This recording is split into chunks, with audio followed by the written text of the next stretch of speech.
사도행전 10장의 말씀을 가지고 행복한 가정 시리즈 네 번째 시간도 축복의 가정이 되십시오 라는 제목으로 함께 연애를 나누겠습니다.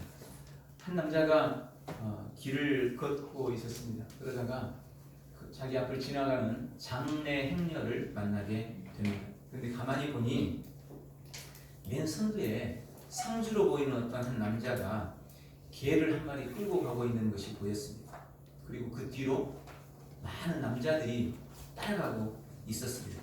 궁금해진 이 남자가 조용히 그 장례 행렬에 끼었다가 그 상주에게 가서 물었습니다.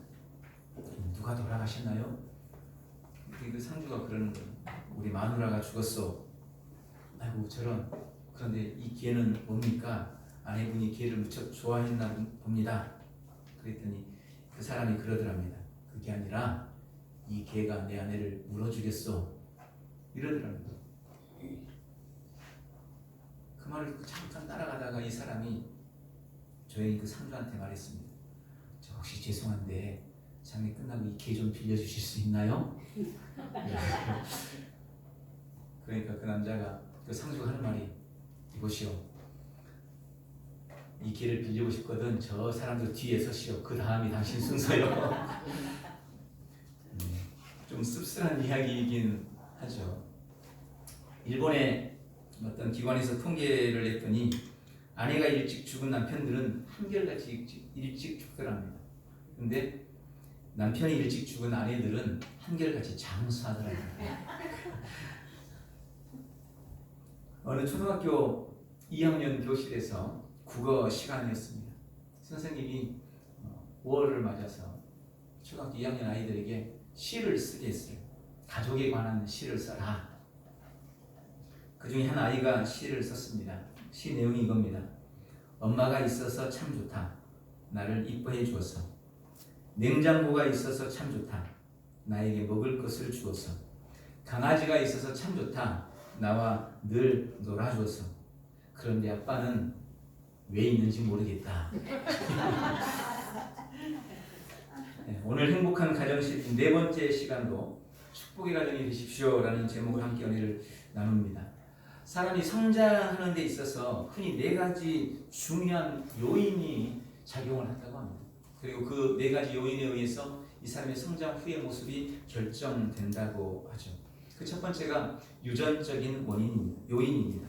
부모의 성격이나 부모의 개성 혹은 생각이나 습관, 인격 등이 자녀들에게 그대로 유전적으로 물려간다는 거예요. 그래서 좋은 부모를 두는 것은 참 좋은 일인 것 같습니다. 두 번째는 환경적인 요인이랍니다. 가정의 가풍이나 말투, 가정의 분위기 등이 자녀들의 인생에 엄청난 영향을 준다는 것입니다. 세 번째는 개인적인 욕구입니다. 각 개인이 가진 비전이나 꿈, 이것이 개인의 삶에 지대한 영향을 주는 거예요. 내가 어떤 꿈을 꾸느냐에 따라서 좀 인생이 달라질 수가 있다는 거죠. 마지막 네 번째로는 부모의 보살핌이라고 합니다. 특히 어머니로부터 받은 영향력과 보살핌이 한 사람의 인생에 지대한 영향을 미친다는 그런 연구 결과가 나왔습니다.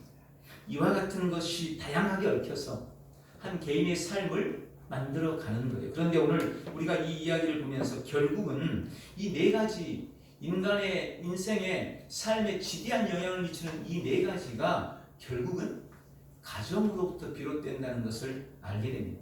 유전적인 요인, 또 환경적인 요인, 부모와 가정의 보살핌, 당연히 가정적인 거죠.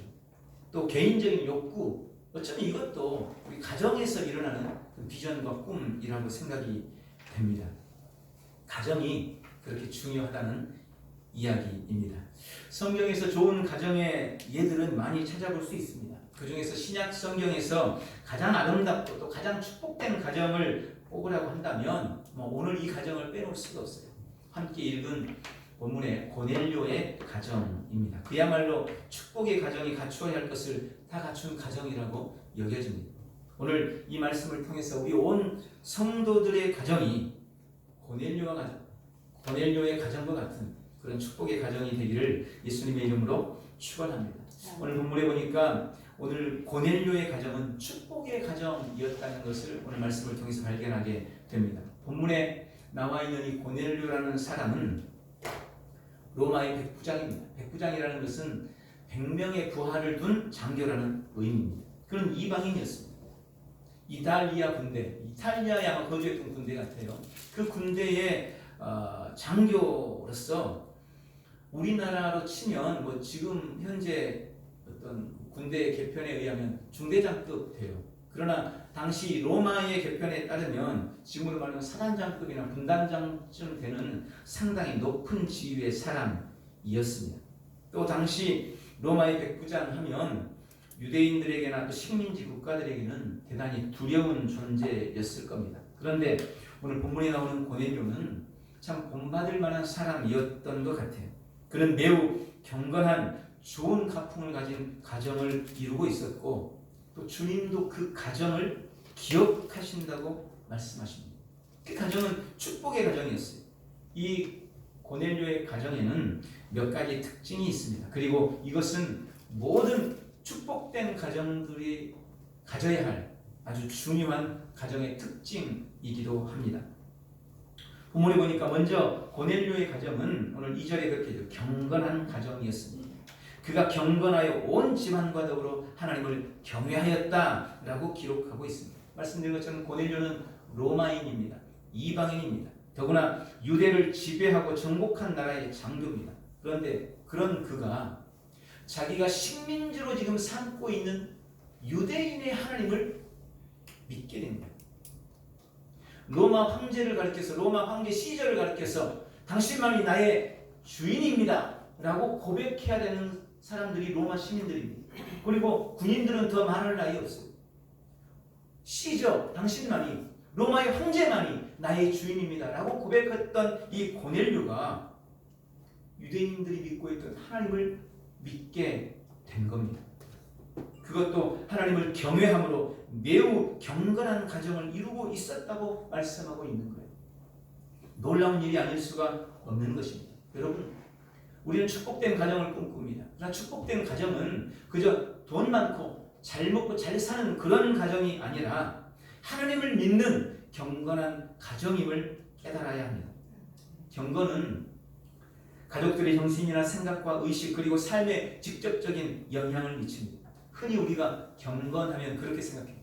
뭔가 좀 경건하면 조용하고 뭔가 좀 진지하고 그죠? 잘못 생각하면 우울한 것 같기도 하고 뭔가 좀 주의해야 되고 조심해야 되고 늘 경건하면 우리는 그런 쪽으로만 생각합니다. 그런데 여러분 그게 경건의 전부가 아닙니다. 저는 경건을 그렇게 정의합니다. 경건은 우리 삶으로 표현되는 신앙의 실체다. 여러분 경건은 나의 삶으로 표현되는 신앙의 실체입니다. 그래서 경건은 긍정적이고 적극적인 모습으로 나타납니다. 미래지향적입니다.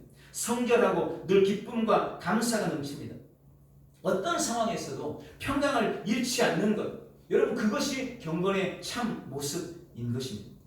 경건한 가정은 복된 가정입니다. 성도의 가정은 마땅히 경건해야 하는 것입니다. 오늘 고넬료는 경건하며 온 집안과 더불어 하나님을 경외했습니다. 비록 로마의 백부장의 신분이었지만 그는 결코 세속적이지 않았고 그 안에 하나님을 섬기고 사랑하는 경건의 모습을 갖추고 있었던 것을 오늘 성경은 분명하게 말씀합니다. 이것이 축복된 가정의 모습이었습니다. 우리 온 성도의 가정도 경건이 있는 그런 축복된 가정이 되시기를 축원합니다. 두 번째로 오늘 고넬료의 가정은 구제하는 가정이었다고 역시 2절에 말씀하고 있습니다.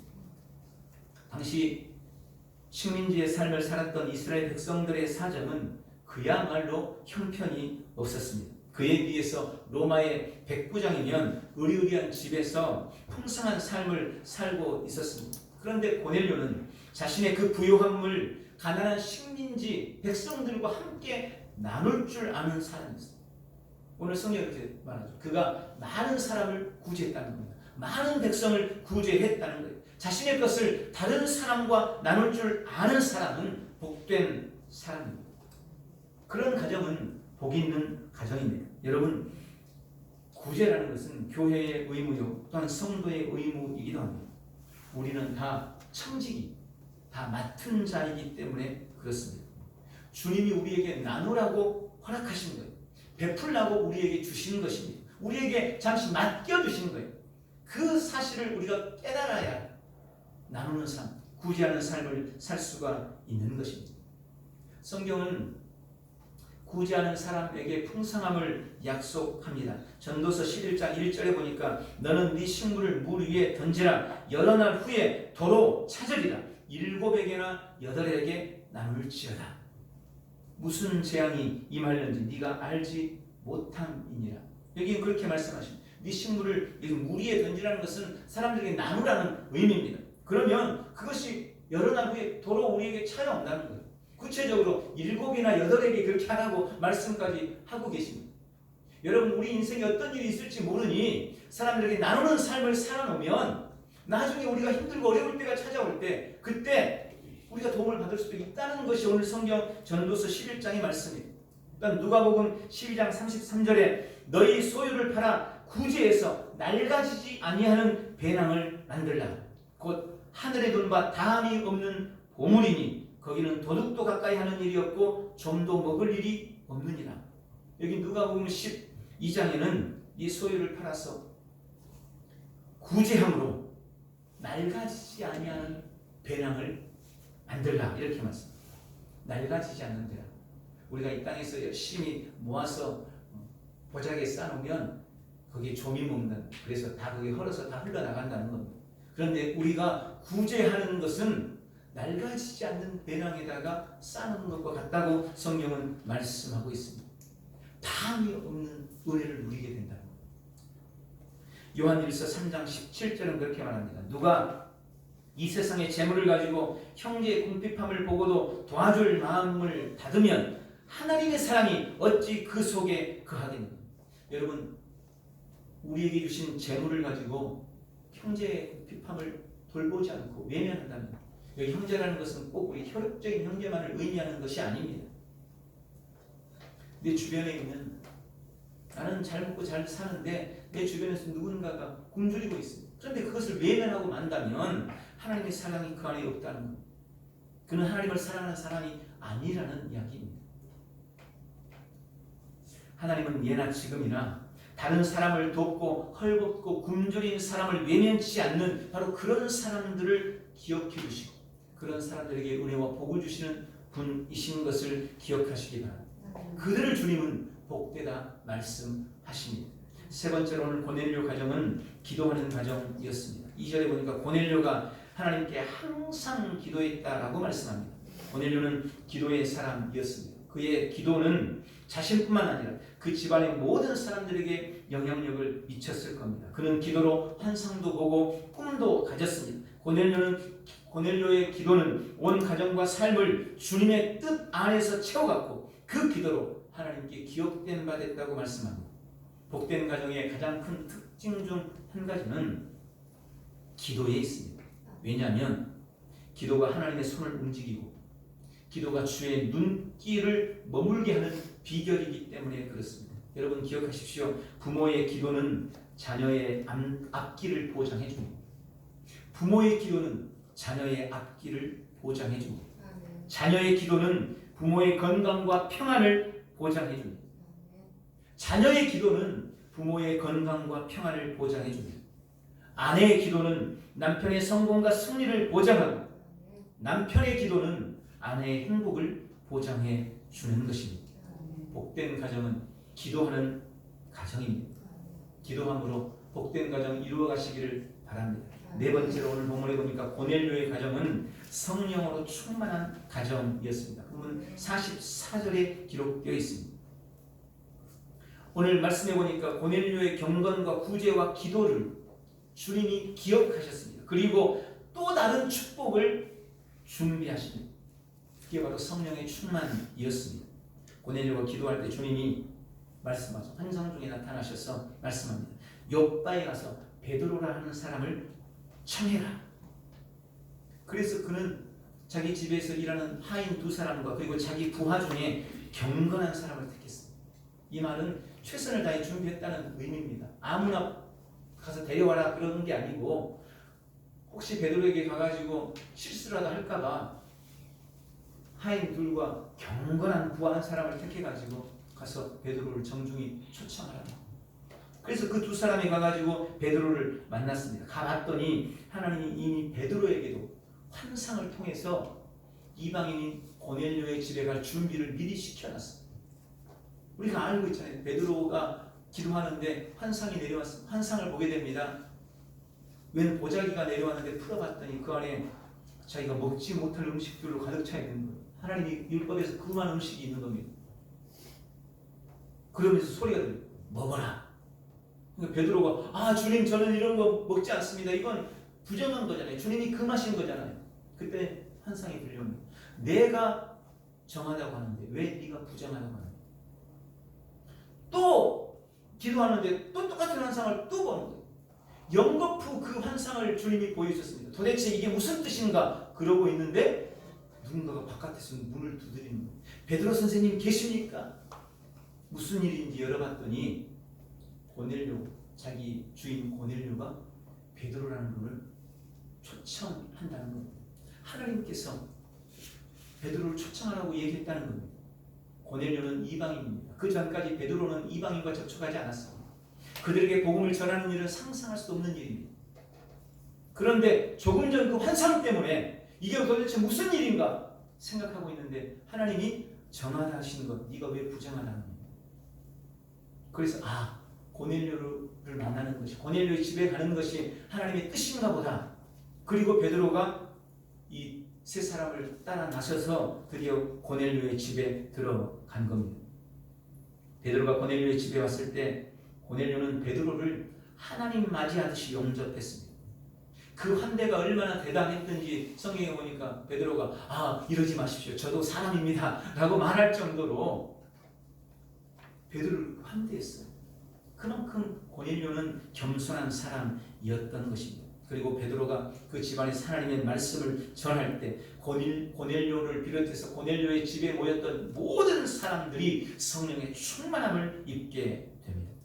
여러분, 성도의 가장 큰 축복은 성령의 충만함입니다. 성령을 덧입는 것입니다. 성령으로 충만할 때 우리는 문제의 세상을 이기게 되고 갖가지 어려움들을 극복해낼 수 있게 되는 것입니다. 어떤 은혜보다 성령의 충만함을 사모하고 기도하시기를 바랍니다. 우리 가정이 성령 충만한 가정이 된다면 그 가정은 이유를 불문하고 행복한 가정, 축복된 가정일 수밖에 없는 것입니다. 여러분의 가정에 오늘 이 고넬료의 가정과 같은 특징, 축복된 가정의 증거가 있으십니까? 복된 가정이 다 되시길 주님의 이름으로 축복합니다. 그럼 어떻게 해야 될까요? 두 번째로 우리는 고넬료의 신앙의 본을 따라야 합니다. 오늘 고넬료의 가정이 보이는 축복된 가정의 특징들은 하나님이 그 가정에 주신 은혜인 동시에 고넬료가 힘써서 지켰던 신앙의 결실이라는 것을 우리는 기억해야 합니다. 그저 하나님이 은혜로만 주신 것이 아니고 고넬료가 열심히 신앙생활을 하면서 지켜냈던, 이루어냈던 그의 신앙의 결과물입니다. 신앙의 열매라는 사실을 우리는 주목해야 되는 겁니다. 그러므로 우리도, 우리 가정도 고넬료의 가정처럼 경건에 힘써야 하는 것입니다. 성경도 우리에게 말씀합니다.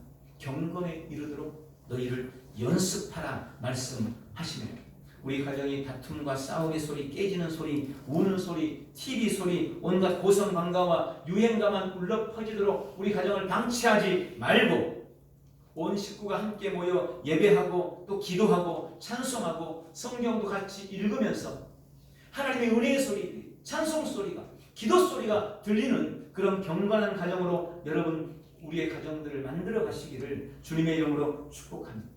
또한 고넬료의 가정처럼 구제에 힘써야 합니다.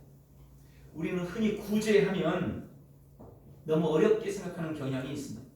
내가 가진 것이 없는데 어떻게 다른 사람을 돕느냐는 거예요. 그러나 많이 가졌다고 많이 나누는 것이 결코 아닙니다. 오히려 적게 가진 사람들이 가진 것의 일부를 나누는 일이 훨씬 더 많습니다. 그리고 그게 어쩌면 더 쉬워요. 11조를 생각해 보면 이해가 됩니다. 여러분 10만 원 번 사람이 1만 원 11조 하는 게 쉽습니까? 아니면 1억 번 사람이 1천만 원 11조 하는 게 더 쉽겠습니까? 상식적으로 생각해 보면 그냥 내가 번 것 그리고 내 손에 남은 것 생각해 보면 아니 1억 번 사람이 1천만 원 11조 하더라도 9천만 원이 남는 거잖아요. 10만 원 번 사람은 1만 원 11조 9만 원 남는 거잖아요. 그런 거 생각해 보면 많이 벌어서 많이 드리고 내가 많이 남는 게 훨씬 더 좋은 거 아니에요? 그런데 10만 원에서 1만 원 11조 하는 것보다 1억에서 1000만 원 11조 하는 게 훨씬 더 어렵게 여겨집니다. 그게 실제로는 그렇게 되는 거예요. 왜 그럴까요? 저는 그 이유를 가만 생각해 봤더니 그거예요. 우리는 늘 내 손에 남아있는 것보다 하나님께 드리는 것을 더 크게 봐요. 내 손에 지금 쥐고 있는 것보다 하나님께 드린 것을 더 크게 보고 내 손에 남아있는 것보다 하나님께 드린 것을 더 아깝게 여겨요. 똑같은 떡을 들었는데 남한테 준 떡이 더 커 보이는 것처럼 하나님께 드린 것을 크게 봐요. 너무 내게 남은 것은 항상 잘 보고요. 그런 이 욕심 이게 11조도 어렵게 하고 사실은 구제도 어렵게 하는 것입니다. 주님이 내게 허락하시는 것 그것이 많든 적든 나는 다만 청지기인 것을 알고 나눌 줄 아는 그런 용기와 그런 지혜가 복된 가정을 만들어 가는 것입니다. 일단 기도에 힘써야 합니다. 정한 기도의 시간, 정시 기도의 시간을 반드시 확보하시기를 주님의 이름으로 축원합니다. 기도하는 가정은 반드시 아름다운 가정, 축복된 가정이 될 수밖에 없습니다. 왜냐하면 성도의 기도는 가정을 지키는 방패가 되고 문제와 환난을 이기는 검이 되기 때문에 그렇습니다. 기도할 때 우리는 문제의 세상을 이겨요. 악한 어둠의 세력을 이길 수 있어요. 기도하는 가정은 복된 가정이 되는 것입니다. 또한 우리는 성령의 능력을 덧입고 성령 충만함을 사모해야 합니다. 여러분 성령으로 충만하지 않고는 악한 세상을 이길 수 없습니다. 주님도 우리가 세상 속에서 이리떼 속에 들어간 양떼와 같다고 우리를 말씀하셨습니다. 그래서 주님이 올라가시면서 성령님을 약속하신 건 아닙니다. 내가 너희를 세상에 보내는 것이 꼭 이리떼 속에 양떼를 보낸 것과 같다. 그러나 성령께서 오시면 너희와 늘 함께 하시면서 너희를 도울 것이다. 여러분 보혜사 성령님은 우리의 지혜와 힘이 되십니다. 성령님이 우리를 도와주십니다. 우리의 능력이 되십니다. 성령 충만하면 복된 가정이 되는 것입니다.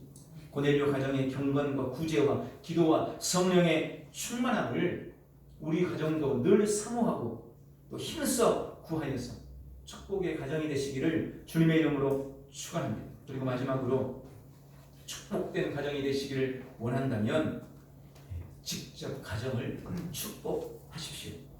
하나님이 자녀인 우리에게 주시는 많은 권세가 있어요. 우리는 주님으로부터 정말 많은 권세를 받았습니다. 그런데 그 중에 가장 대표적인 권세가 뭐냐? 저는 말의 권세라고 확신합니다.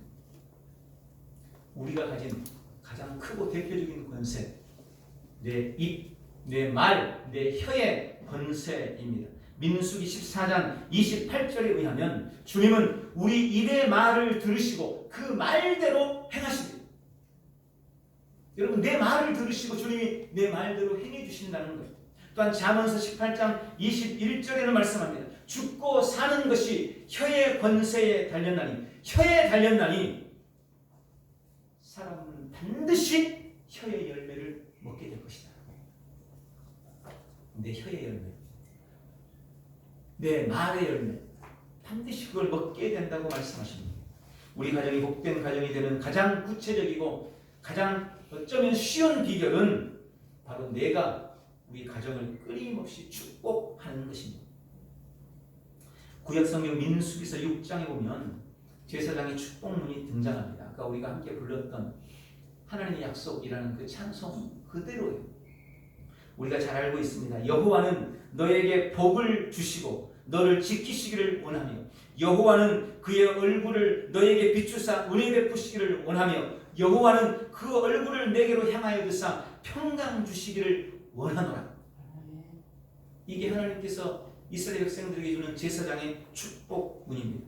그런데 계속되는 27절에 그렇게 말씀하십니다. 그들은 제사장들을 말합니다. 제사장들은 이같이 내 이름으로 이스라엘 자손에게 축복할지니라.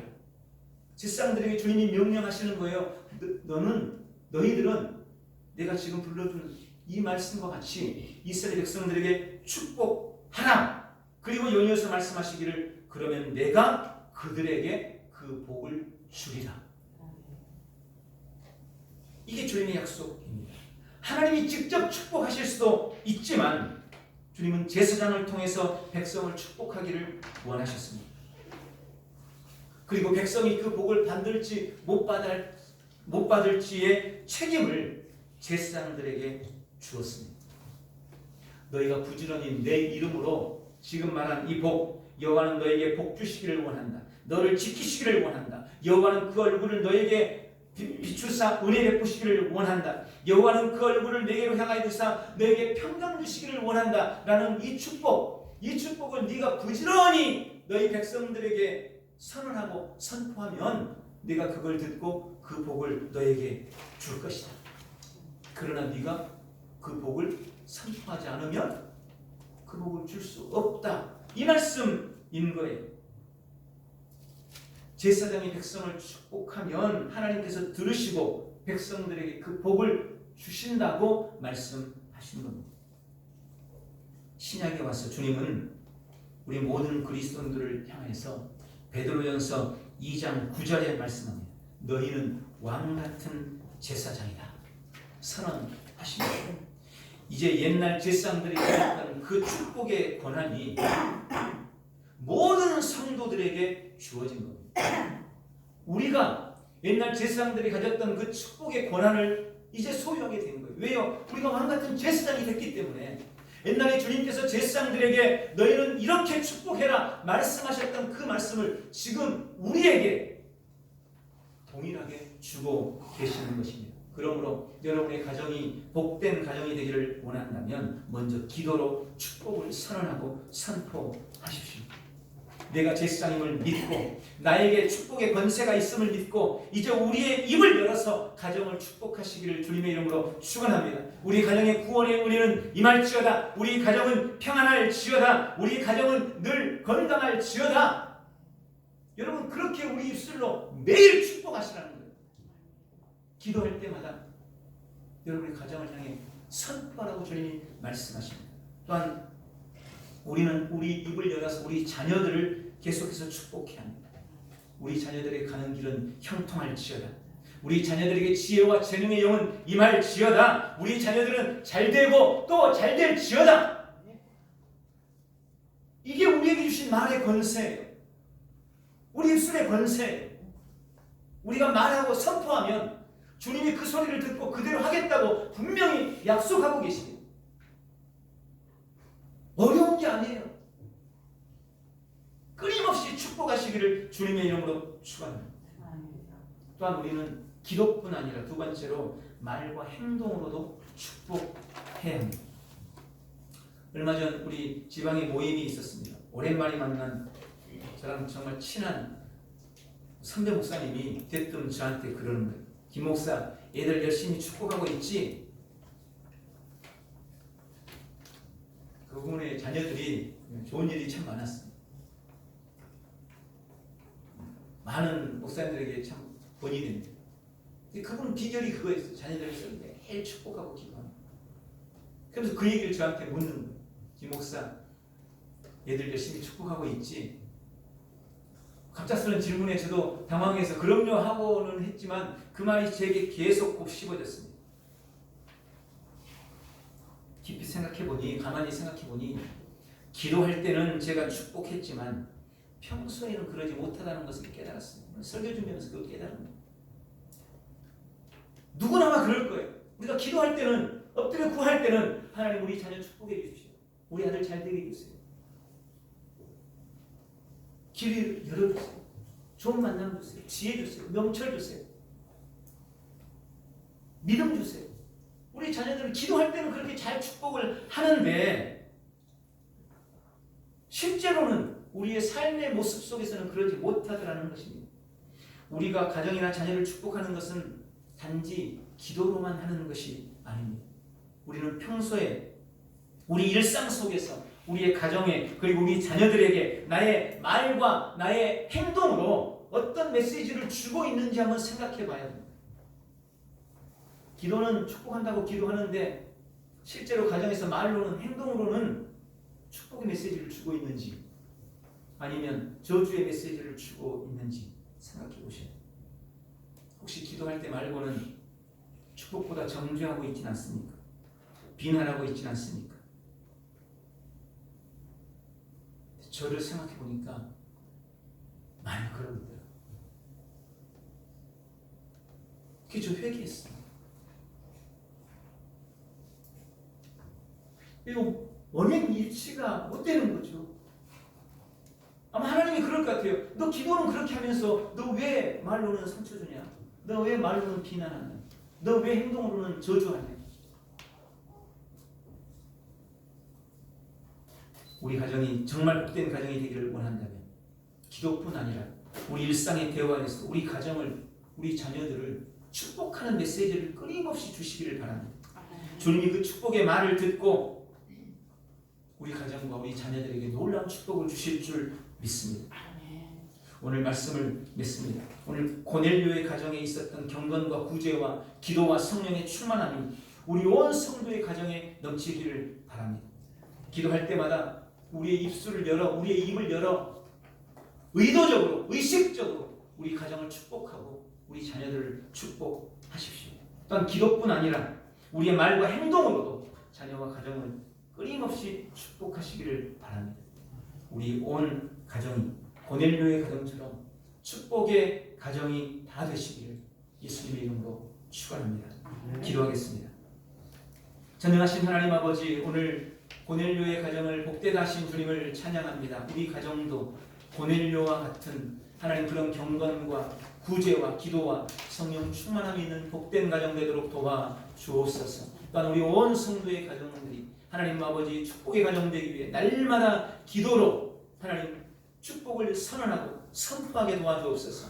기도뿐 아니라 우리의 말과 행동으로도 가정과 자녀를 축복하는 복되고 귀한 성도들 다 되어서 우리 온 가정들이 다 축복의 가정 되도록 역사하여 주시옵소서. 예수님의 이름으로 기도하옵나이다.